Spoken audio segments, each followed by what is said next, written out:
Today, I'm interviewing Lady Barbara Judge, who is in London. I'm in Philadelphia. She has a BA from Penn, and she is a member of the Board of Governors at the Lauder Institute.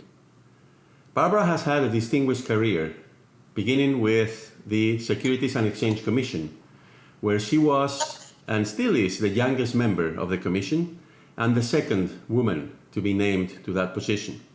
She's a former chair of the UK Atomic Energy Authority and of the UK Pension Protection Fund.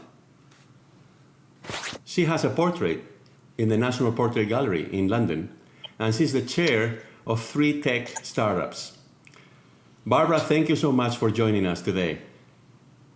It's such a pleasure, especially in these days of not being able to be with your friends, or it's nice to be able to see them. So tell me a little bit about what is the mood in London today, which is March 20th, 2020. Well, it's really changing. If you had asked me this question even 3 or 4 days ago, I would have said that people were angry, that Boris Johnson was having a relaxed response, and that there wasn't a lot of transparency. But over the weekend particularly, and then coming to a pretty much conclusion yesterday, Boris did a U-turn. He did a U-turn, and he started having daily briefings with the public every single day for 5 days, with the chief science minister and the chief medical officer, and then with the chancellor. And what they have decided now, after taking this a little too relaxed, thinking about herd immunity, not understanding the problems that may occur, they have realized that it's very important to keep business afloat and to keep the population spending and with money and not losing their jobs. And that was what would happen in the normal time when people tighten their belts. And more people were losing their jobs, were going home frightened, and businesses were in danger of closing.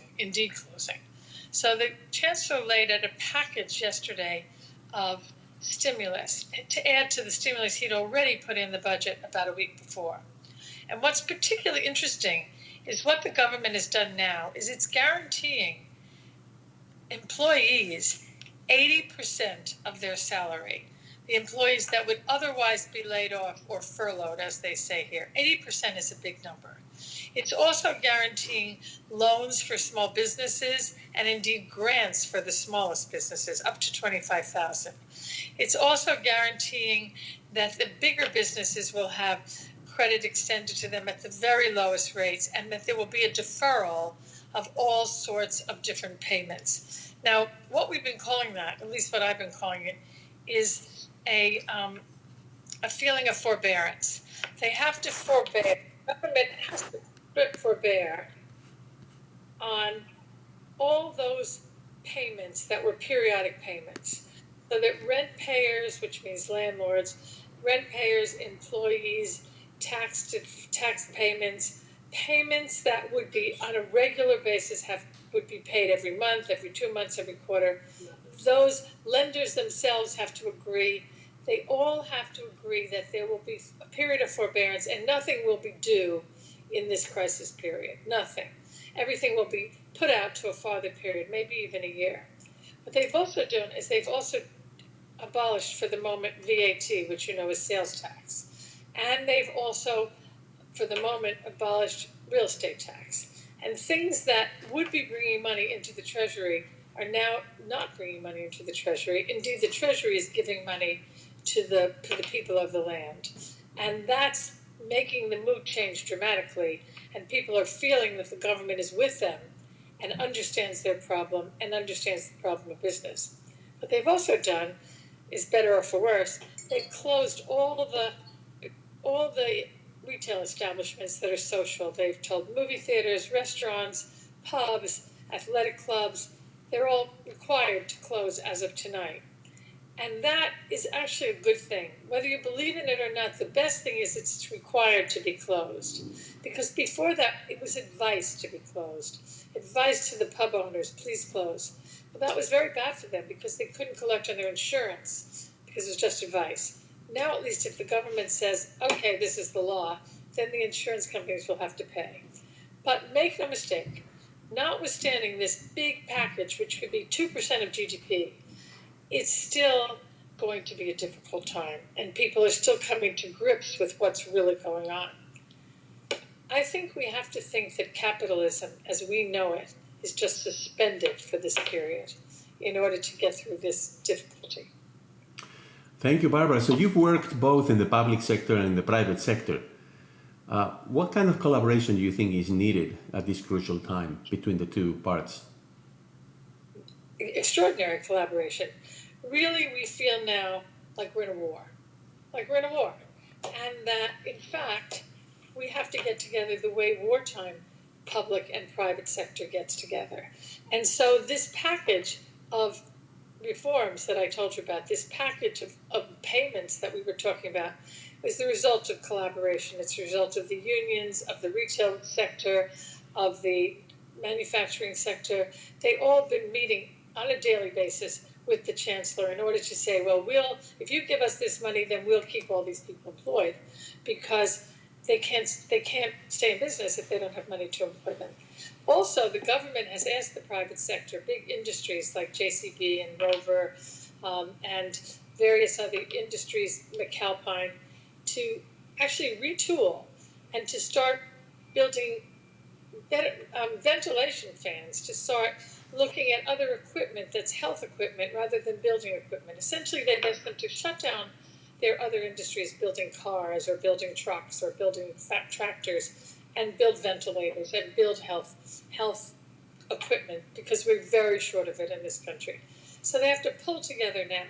And there's one more thing I forgot to say to you, and I think it's important. It's a kind of strange feeling here. There's a divide of the generations. In this country, the young people, the millennials, are taking this extremely seriously. Indeed, they're terrorized. And in my opinion, they have reacted very quickly and in some degree overreacted. At the same time, the baby boomers, the older people, who are probably more at risk, have been much more relaxed about it. They have the British wartime mentality of keep calm and carry on. And they have not been feeling that they have to run to the country, stop talking to everybody, be all by themselves for months maybe. And so I saw an article recently where it says the children are trying to convince the parents to take it more seriously, and the parents are trying to say to the children, don't overreact. And that dichotomy is quite an interesting thing. It's not quite gone away. It's changing, but it hasn't quite gone away. This is very interesting. So talking about generations, you led for a few years the UK Pension Protection Fund. What do you think is going to be the impact on pensions and pensioners of the current crisis? That is the problem. I mean, there's no way to say that we're going to be the same after this is over, because the stock markets have been going down, down, down, as you know. They were already at a historic high, and now they are probably never going to regain those heights, not in my lifetime anyway. And the people who are older, and we're looking at their pension pots to retire on them in the next few years, are going to find that they are drastically reduced, drastically. And that's going to be a problem. Even if you have a defined benefit plan, if you had a defined contribution plan, then your pension pot is your problem or your benefit, but it's going to be a problem. If you had a defined contribution plan so that the employer contributes as well as you and has a responsibility to give you a certain amount every year, those pension pots are going to be depleted as well. And a lot of people's pensions are going to go into the Pension Protection Fund, which, as you know, I used to be chairman of. And the good thing about the Pension Protection Fund is they have been preparing for crisis for a long time. So they've had a hedging strategy, which meant it wasn't always going up as fast as the market, but they were protected on the downside. So to some degree, people's pensions will be protected, but only to a certain maximum. But in general, I think that's going to be the lag effect. If we get over the crisis, which we obviously will at some point, and business goes back to normal, unless the stock markets go up as well, pension pots will be permanently reduced, which is not a good thing for anyone. Okay, thank you, Barbara. One last question for you. You come to campus regularly. You meet with Wharton and Penn students at least several times a year. What kind of personal advice do you have for them during this difficult time? Laura, You may not remember, but I do. That in the middle of the last crisis, 2008, you asked me to come and give the graduation speech to the Lauder students. And I said, Mauro, I can't possibly do that. It's the middle of this crisis. All these nice people who have just spent quite a lot of money getting an important degree are not going to get jobs. They're just not. There are no jobs out there. And you convinced me to come and talk to the students anyway, which I wasn't keen to do. I was in Jordan. And you told me I could fly from Jordan to Paris, Paris to New York to Philadelphia, and get there in time to make my speech. So I did, because you're very persuasive. And when I got there and I saw all these wonderful Lauder students, I thought, what can I tell them other than bad things often happen, but they get better? Which is, remember, your first job out of university, out of business school, is very important. It sets, in a lot of cases, the trajectory of your career. And in this case, when there are no jobs, particularly in those days when people were doing all the time financial services, my advice was stay in school. Stay in school, get a graduate degree, use your time to get better educated, and wait it out. Wait it out a little, because the jobs will come back. They will come back, and then you'll be able to go to the firms that aren't hiring now, but 2 years from now they will be hiring. And you don't want to be in a position where you didn't get your first job.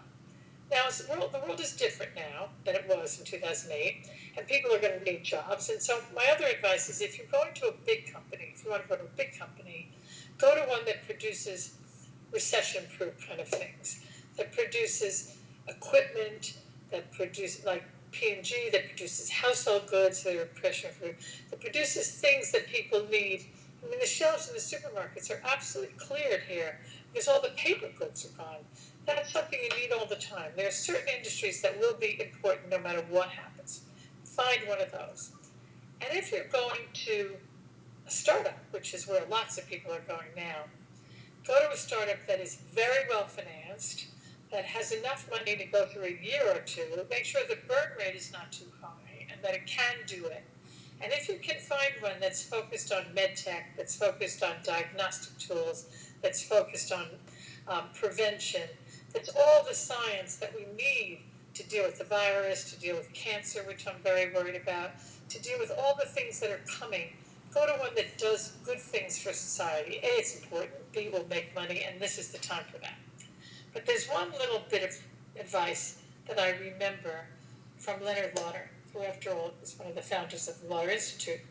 He said, in a recession, pick an industry that works all the time.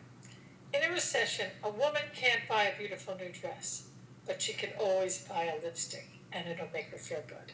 So think about which industry you're going to.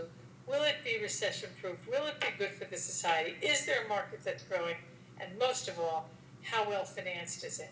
So you're in a place that doesn't run out of money before we get to the new world, which we all hope we will do sooner rather than later. Okay, thank you so much, Barbara. So this was Lady Barbara Judge speaking with us today from London. Thank you again. It's such a pleasure and an honor to be here.